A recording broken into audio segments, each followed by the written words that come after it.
So, well, you separated and divorced him.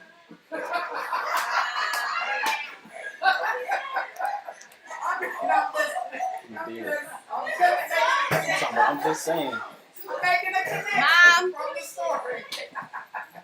Mom, can you tell me what the code is on your phone, please? They send you a code to your phone from Facebook. I'm trying to log in on the iPad. The live is ready when they're ready to. Okay, so please. 687. What is it? 6878 6815. Listen.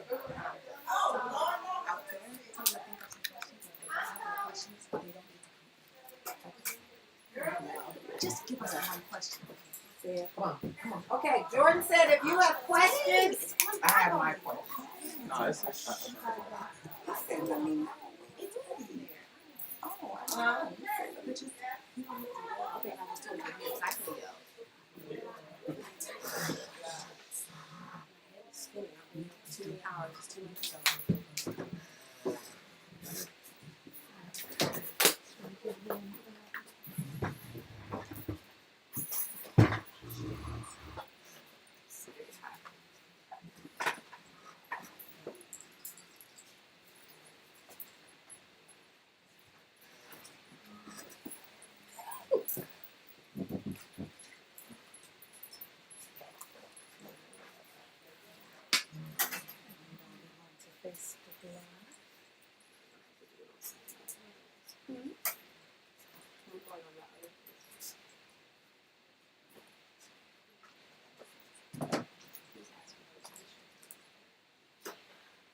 I have 30%.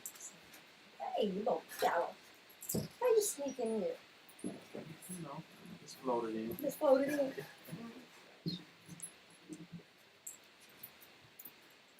Is anybody out there?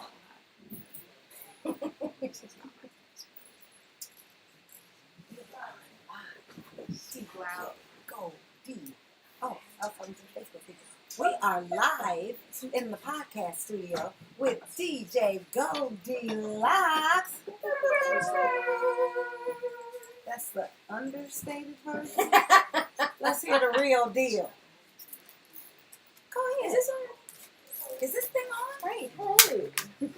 I don't want to be too loud on my phone. Can you guys hear me very well? No one loud. Who's the you guys? Am I loud? Can anybody hear her? Let us know. Can you hear DJ Goldilocks? Jamie, can you hear her? That's her your name, Papa. And she's right here. Maybe she can hear me. I can hear you. She's right here. Hey, Kimberly. Oh, hey, Kelly. Okay, so we just finished our final episode of season 1 of Beyond the Ropes, the podcast, and we got to know Shelly, also known as DJ Goldilocks, a little better. So if you all did not get an opportunity to watch the YouTube video, please log on to YouTube, like and subscribe, and learn a little more about our DJ, Little Shelly, and how she became to be DJ Goldilocks. Yeah. Oh. Mm-hmm. So, does anyone have any questions for Shelly? Yes, Niecy. Oh, I have a question. Hi, Shelly. Hi, Niecy. I'm sorry. Hi, DJ Goldilocks. Hi, Niecy. My question is, since you started DJing, where do you DJ at, girl? Well, I'm glad you asked. So, I currently DJ at the Naughty Lux, which is located in Markham, 3442 West 159th Street, and that is in Markham, Illinois. Every Sunday, house music from 3 p.m. to 10:30. Any other questions? Jamie? Greetings, DJ Goldilocks. How are you? things. How do you balance everything with DJing and the artist and then the 40 plus sabotage and being a mother and Working full time Yes. How do you and balance it DJing, all? all of that. So, I don't know. I do what I can, and if I can't, I can't. And so I just try to, I don't know how, I don't know how to do it, honestly. I don't know how to do it. But you're doing it. But I am doing it. So whatever I can do as far as our 40 plus, like I know what meetups I can get to and can't get to. But the other odds and ends, performances and stuff, if I can do it, I will. If I can't, then I can't. Oh, that's it. I ain't got my glasses on, so Pumpkin, hey girl. But I can't read. I can't read none of these messages. I have a question. Yes, Stephanie A. Roberts. So, in looking at the podcast, what would you say to women who may be watching and they've been married for a long time and they feel like they are losing themselves? What would you say to encourage some of our sisters who feel the same way you did? That's too deep. Come on, Steph. What would I say to encourage them? I don't know.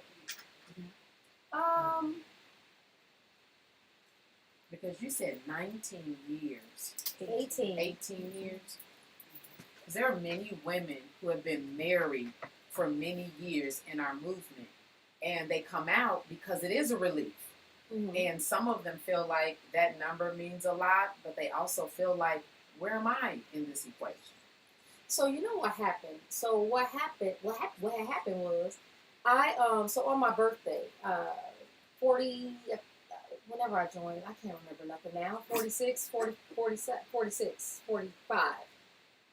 When I joined, so it was right after my birthday, I made the decision to live for me.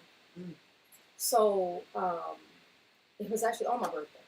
So I decided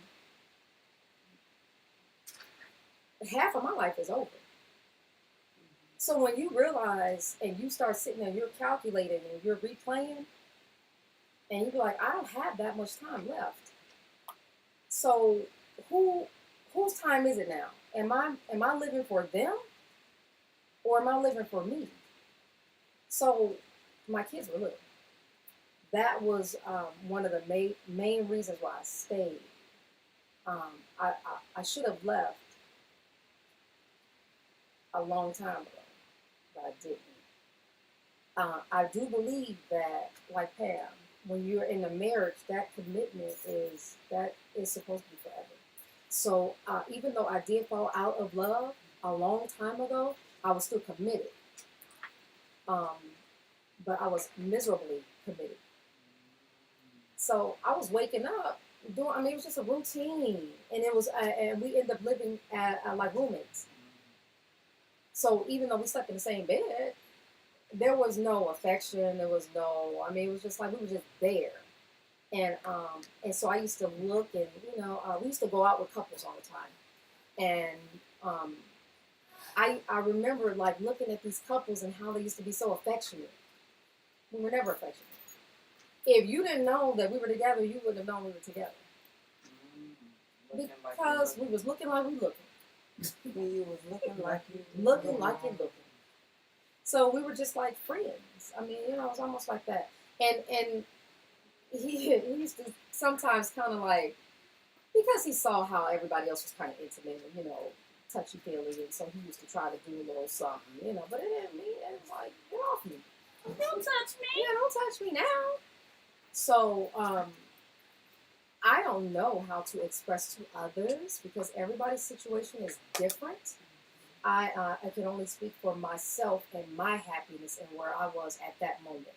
And so for me and in my house, I decided that this next half is going to be for me. All right, girl. So it was a tough decision, but I had to do it.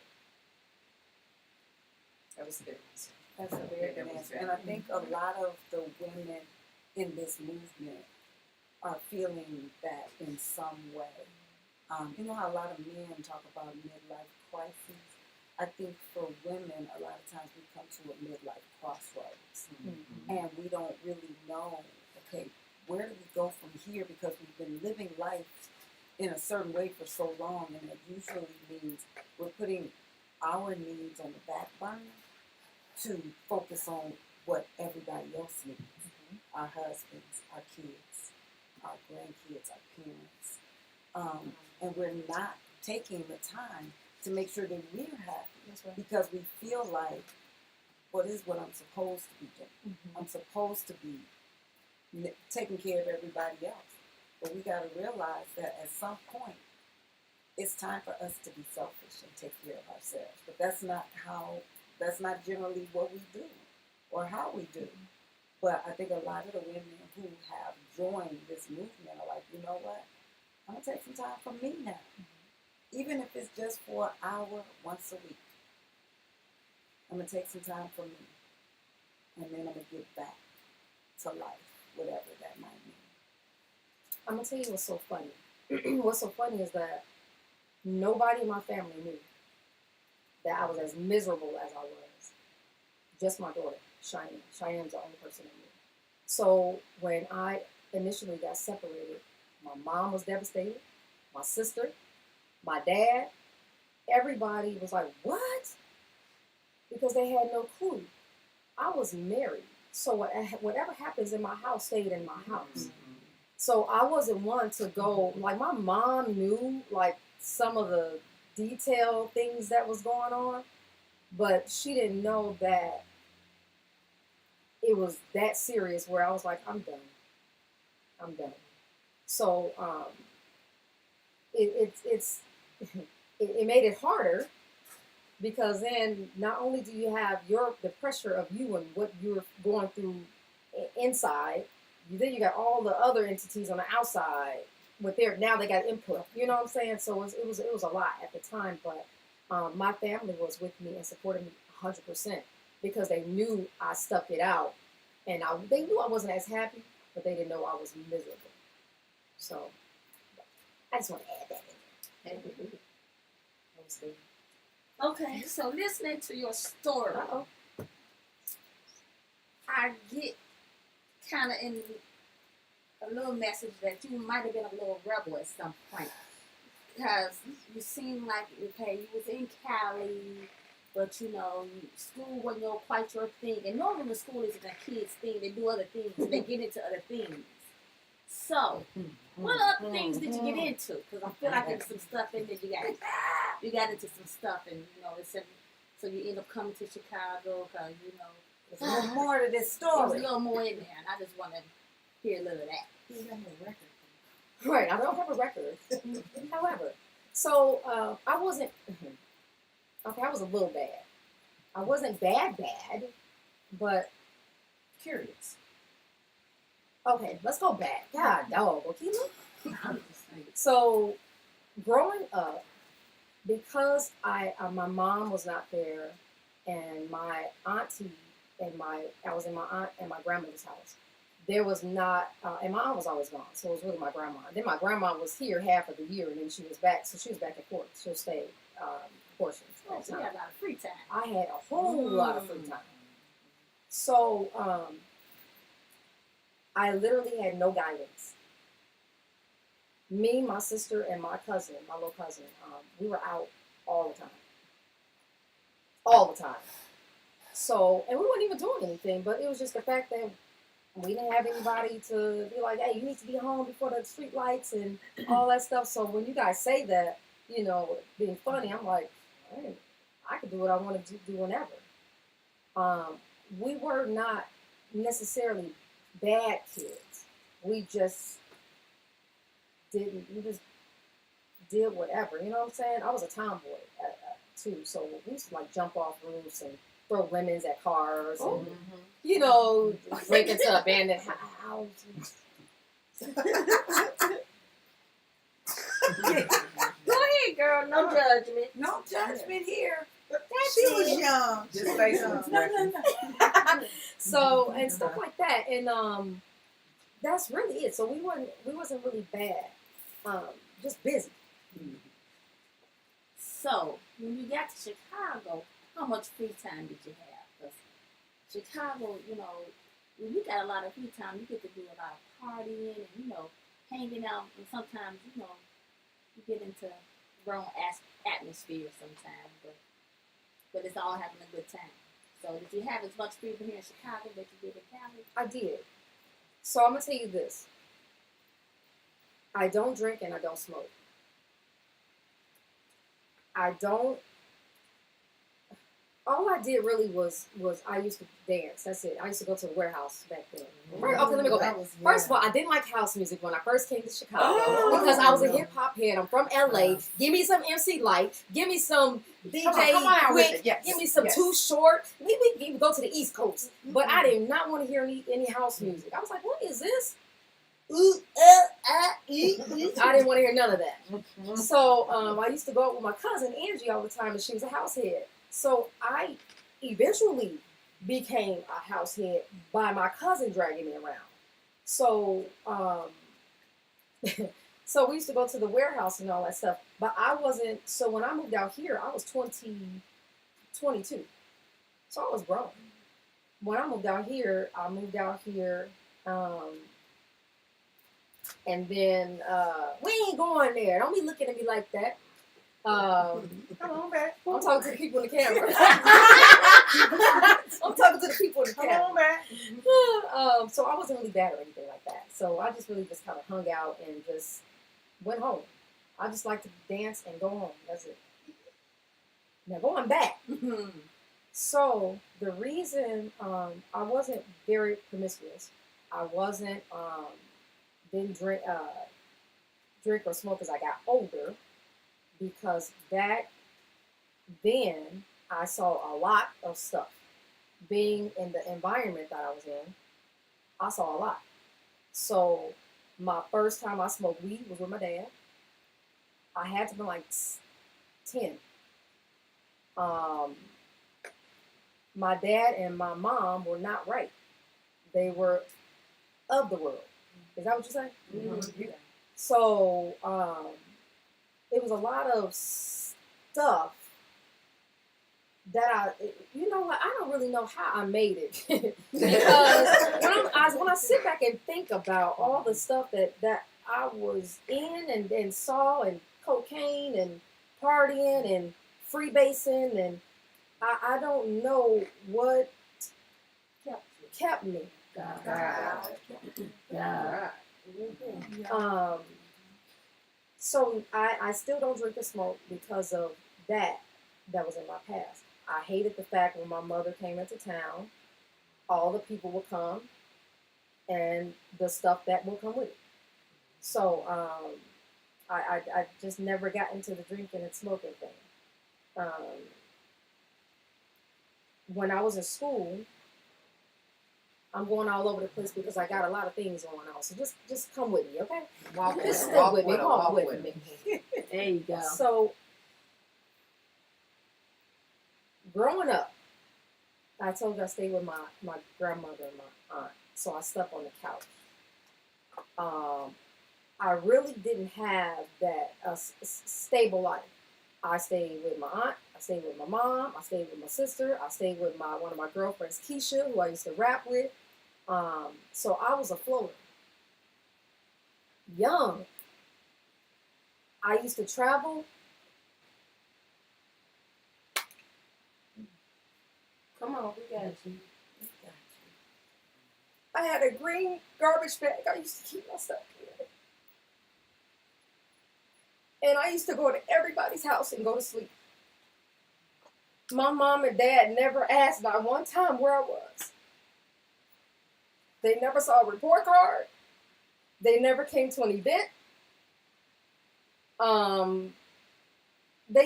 I never had the guidance that I should have had. That's why I'm so thankful that I'm not the person that I could have been. Mm-hmm. So when I was in my marriage, y'all so funny. Mm-hmm. So when I was in that separation stage, I I get emotional because I think about my kids because it's things that I want for them and that I always wanted them to have and see because I never had it. So I don't understand how you not look at your child's report card. I will never understand that. I was failing in the high school that I was in because thought I was being a gangster at the time. So I was in high school and I was failing. I was in school every day. Then I would leave school. I got there, but then we would ditch. Then I would I knew I wasn't going to graduate from high school. I was in the 10th grade. I was going to University High. And something told me, I'm telling you, he is on my side, I'm telling you. Something told me, if you do not transfer yourself out of this school, you are not going to make it. I used to get suspended all the time. And I used to forge my mom's name and get back in school. My sister used to answer the phone, act like my mother. Go on, Tam. And, yep, go on, Tammy. And I used to get suspended, and she would get me back. I'd get back in school. I would forge a note, go back in school. Then I get suspended again. But it was just, I wasn't really doing a lot. I was just being a clown. I forged my mom's name. I got transcripts. And I set up busing and everything to go to a school that was an hour away to Granada Hills High School, and that's when I finally got my stuff together. Shiggity. Yeah. Almost had it. Right. Count yourself. So I used to walk. I used to get up and walk to the bus stop. It would be dark. I walked 11 blocks every morning and every day coming home from school. And nobody even knew I was transferred to another school. How could you not know that? But God. I had you. We still do. And that's how I graduated. I would have never graduated. I'm sorry, y'all. That's okay. okay. We're here for you. I just don't understand stuff like that. Like, how do you do that as a parent? Like, how do you do that? But so who was I talking about? Yeah. Can I ask a question? No. Oh, no, go for it. I was wondering, and if it's too personal, just let me know. Come on with it. How is your relationship with your parents now? So it's so funny. That's great. So what ended up happening was, so my mom, she's here. My mom, when my grandmother had a stroke, we were actually leaving. My grandmother and I were here we were here from Cali, and we were going back. The day before we were leaving to go back, my grandmother had a stroke. So I had to get on the train and go by myself. My mom had to take care of my grandmother. So during that time, my mom got depressed. So my mom became an alcoholic. Non-functional alcoholic. So during this time, my mom was at the Black Ensemble and she was doing plays. My mom has always been performing, always. I mean, she was doing this since she was 4. So she was at the Black Ensemble and she was putting on plays and everything, intoxicated. So it's been times where we would go to functions and I would leave her because we should be fine when we get there, and then through the course of the night now she's drunk as I don't know what, so I would leave her. So I got frustrated and I ended up having an intervention. So at the time I was going to Apostolic Church of God, Bishop Brazier. So I had an intervention for her with Jackie Taylor, myself, my sister, and all of us. And I told her that if she does not get help, she would never see me and Cheyenne ever again.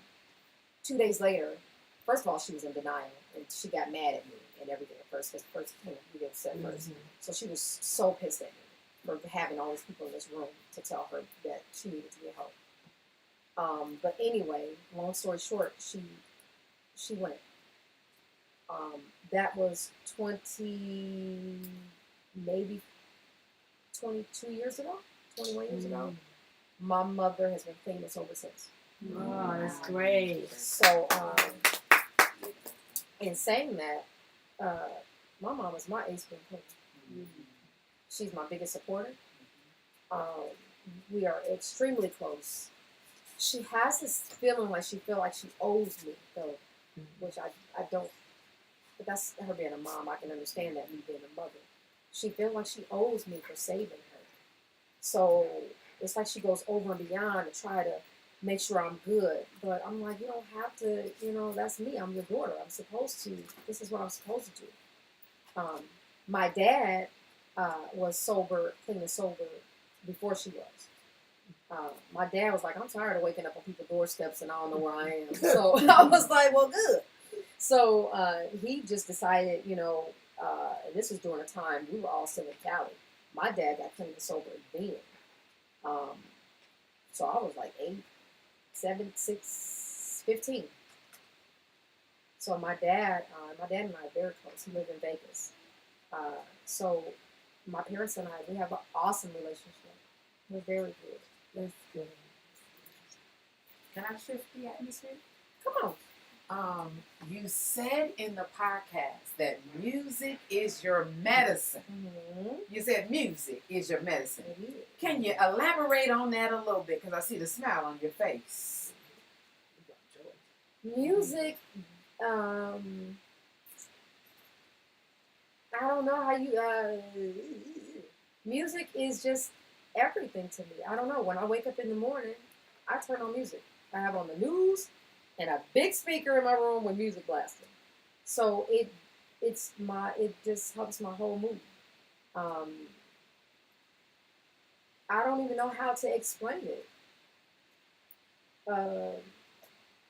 It just makes me feel good. All music. You have like a regiment of some sort? No, Like a music? no. I love all music. Good. You never spoke on the fact. Now I came over your house one time, and you never spoke on the fact that you play drums. How did that come about? So, I when I got separated, well, he left. So, once that happened, I said, I'm about to do. So I've been wanting to play drums forever. I've always said, oh, I want to play drums. But of course, he's never bought me. He never, I just never got drums. So when I got separated, when I tell you I started doing everything I wanted to do, I got a drum set. I ain't never had drum lessons, but I could play some drums. I was joined, of course, 40 Plus. What else did I do? Something else that I started doing. DJ. No. Hair. Aren't you doing hair? You do hair. I was doing. I've been doing hair. I started.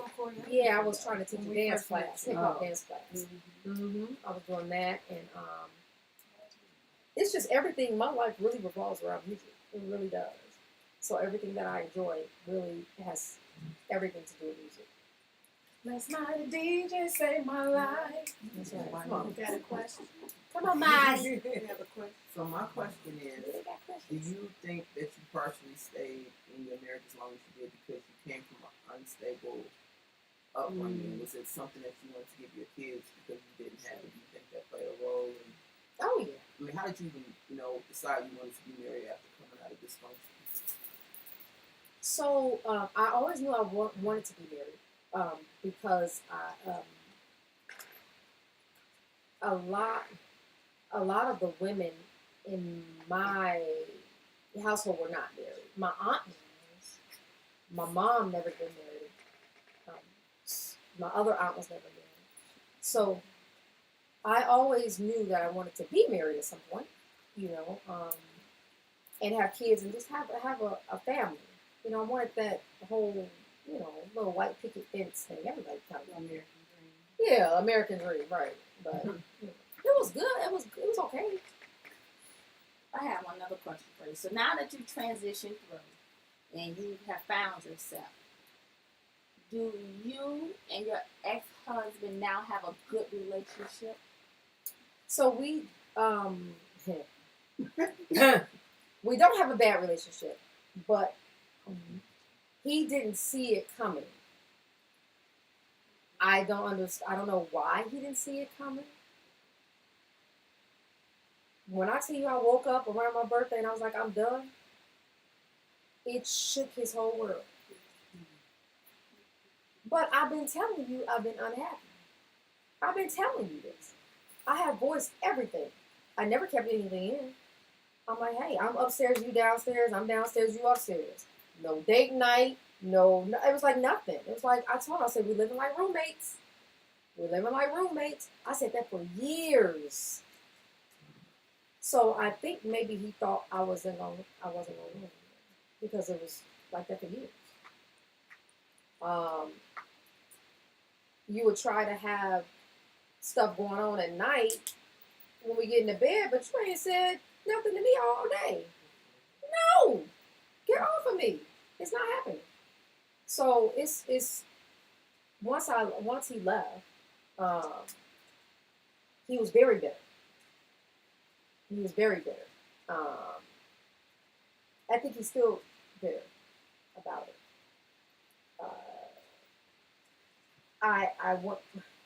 I kept telling him, don't let me get to the point where I'm done, because when I'm done, I'm done. But I don't think they ever believe when you stay so long and you're talking, they don't ever really think you're going to be. So I guess I'll call it his bluff. But I'm like, I told you I'm falling out of love. I told you. So once I did express to him that I'm done, I would wake up, it'd be Starbucks coffee on my table. I would come in, it'd be flowers in the dining room. Oh, thank you. It's too late now, right? Still no. But it was done. It was done. I was over it. So he was upset, and he started taking stuff out the house. I'll come home from work, pictures be off the wall. I'm like, there's something missing. So he was angry. He was very angry. I think he's still a little bit angry. But we were, the kids never saw. We never argued.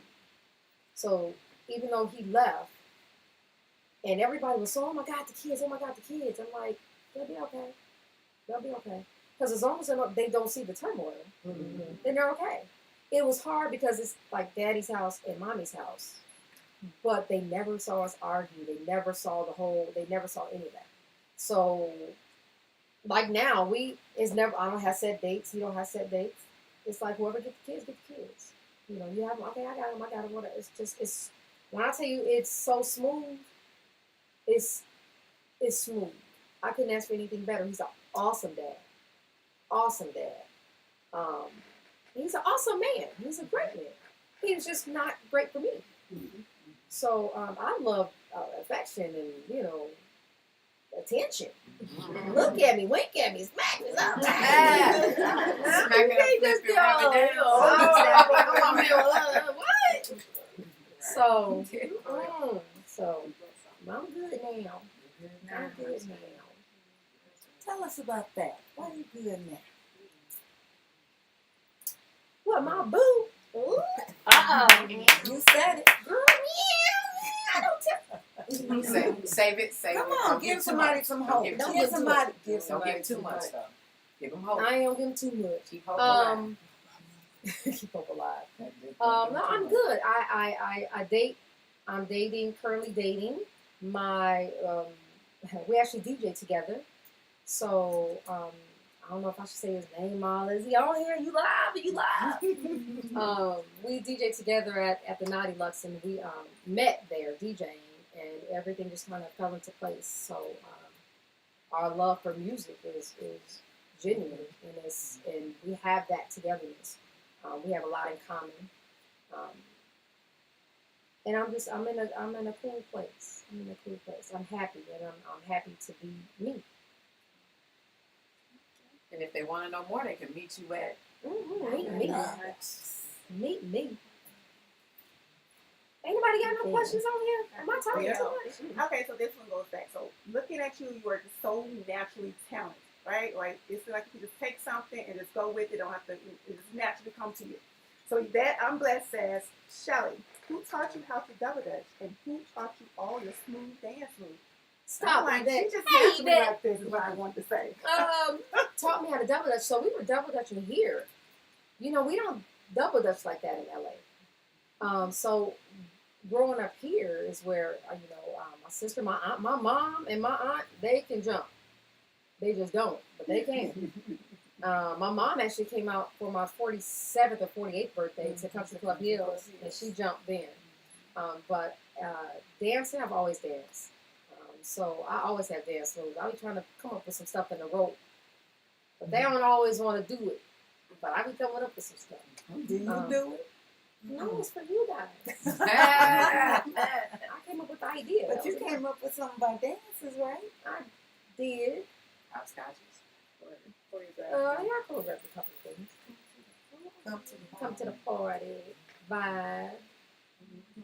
That's it. It was a collab on And the y'all shuffle. did the shuffle. Yeah. Shelly, what Yes. inspired you to do Come to the Party? So, what inspired me to do Come to the Party? So, I want to call her Ophelia. Her name is not Ophelia. Olympia. OC, I call her that. Don't you call her that.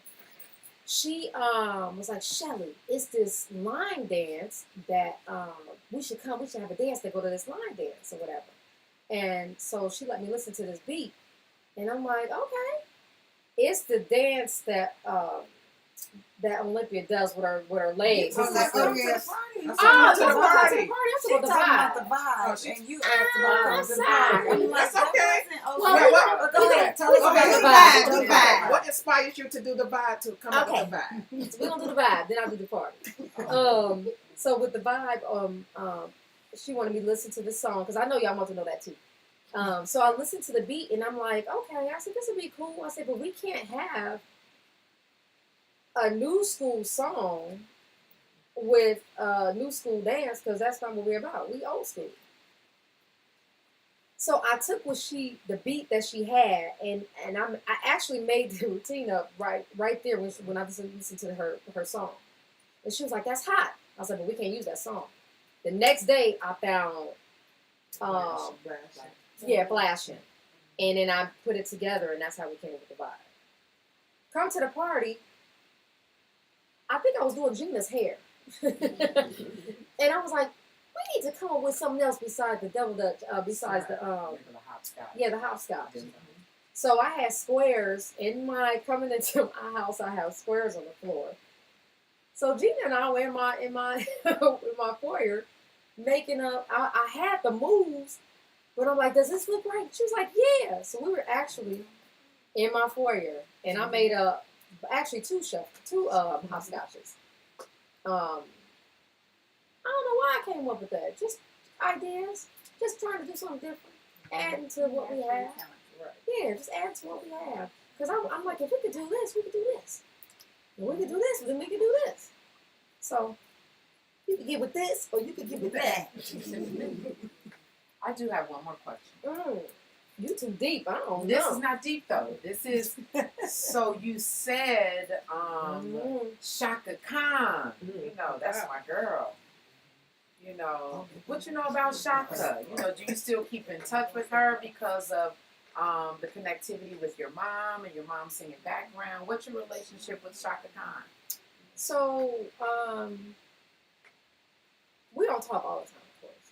But she was actually just here 2 weeks ago. Whenever she's in town, I try to see her. Whenever I'm in LA, I try to make sure I see her. She's so busy. This is actually the first time after her last tour last year. She actually called me on my birthday. I was at the Chosen Few picnic last year on my birthday, and she called me then, and she was like, I'm done with this. I'm getting too old to be doing all these touring dates. So she's been really busy, but this is the first year she has not been as busy. But I did not see her this time when she was here because I was busy. But we do connect whenever we're in the same city. And she keeps up with the pictures and stuff. I always send her pictures of the kids and stuff like that. So, yeah, it's cool. She's wonderful. She's really sweet. Nobody, y'all ain't asking me nothing on that. I have one. Tell me more, tell me more. I see a lot of stuff on there. What's this? I have one yesterday. Is there any song in particular that gets you through, like all the things you've been through since your intimate music, any particular song down there? No. That's a good question though, because by me, No go-to. no, I don't have any specific songs. I'm a Cancer girl, so I don't know if, like, my mood revolves around the sun. So if it's gloomy, dictates what I'm gonna put on versus if it's sunny. My mood really revolves around that. So, like for instance, in wintertime, I get go to a little sunken place in the wintertime sometimes because it's just not enough sunlight for me. But I don't have a specific song. I just play music. I love, believe it or not, I love 60s and 70s. That's my favorite. I love all 60s and 70s. I don't care who it is. You give me a word, a melody, I know who sang it. I know everything. So that's my go-to. Probably old school. Big house. I don't know. I'm a hip hop head too. Okay. Okay, so no questions. I wanted to share the comment. So this is from Quincella Roberts. Hey, Robertson. Q. Yes. She says, God has always had his hands on you. You're a beautiful soul. You're so beautiful, Shelly. I can't wait to see where God is taking you next. Thank you, Q. You said that to me since the first day I met you. Since we are sharing comments on YouTube, Nikki said, absolutely, we have to take time for us. Thank you for sharing your truth, DJ. Oh, yeah, the street lights was real, LOL. These are our stories beyond the ropes. Real talk, we're so proud of you. Aw, thank you. Okay, this is from Donna C. She said, through all of your traumas and hardships, and now that you have reached a milestone birthday, what have you learned and what do you refuse to take into your years to come? Foolishness. Yeah. So I don't. I have more patience for certain things and less patience for foolishness. I don't let people get under my skin as much. The older I get, I walk away. Y'all know I'm good for saying I'm over it. I will say that in a minute and walk away and really be over it. Yeah. I won't think twice about it. I apologize. I just can't let you get in there. So, I don't know. At 50, I don't know. I just turned 50 2 days ago, Donna. I don't know. Ask her next week, Donna. Right, ask me next week. I'm still full of 49. 49. Right, I still got a lot of 49 left. Okay. Well, I think that's it. How I can think- people join the website? I think the last thing we should mention is how people can join this 40 plus Double Dutch Club movement. If you are a woman over the age of 40 or 40 and above, you can go to our website, www.40plusdoubledutchclub.org, and click Become a Member. Get your t-shirt with your name and age on the back, and then find a sub-club near you and just show up. You do not have to email anybody. You ain't got to call nobody. You don't have to make an appointment. Just go. You don't have to wait for your t-shirt to arrive. Just go. We are open to all women over the age of 40. And you may come for the double dutch, but we guarantee you will stay for the sisterhood. So come on now. We welcome everybody, as long as you're a woman over 40. Chantel. Yes, we have one question that came in from Carlos. Hey, boo! How has music spiritually enhanced you? Spiritually? Come on, Carlos. Spiritually enhance me? I don't know. He would put me on the spot like that. You on the spot. He could have asked you that. And Hey, later on. text me. Carlos. I don't know. How do you answer that? It's a simple Dig. connection. Dig deep. You got to think. Deeper. You gotta think. Okay. They're going to have to come back. And she's going to answer that question in season 2 of Beyond the Ropes. The podcast. Or We'll she be seen back it, not even with her. DJ. What they say? You laughing. They laughing. It has nothing to do with this episode at all. What you say? They being silly, y'all. Asking about a shirt order. A shirt order. Somebody did say that you smiling when you talked about your boo warmed their heart. So that was very sweet. So they can see it. It's loud. She's special to me, y'all. We special. That's a special guy. Whoa, whoa, whoa. We love us some Carlos because we love the way he makes Shelly smile. All right. Well, That's it? That's it. That's all. Go to our YouTube channel. Like, subscribe, comment, ask questions, share, all of that. All of that. And we will be back next season. Let us know what kind of things you want us to talk about. We're going to do things a little differently next season. Tell us your comments. Tell us what you want to see. Tell us what you don't want to see. Tell us who you want to see. That's right. Tell us what you want to talk about. Tell us all of that stuff. Tell us what you want, what you really, really want. Now, y'all know that? Okay. Music, I'm telling you, music. I like all music. All right. And this was Beyond the Ropes. Woo! Podcast.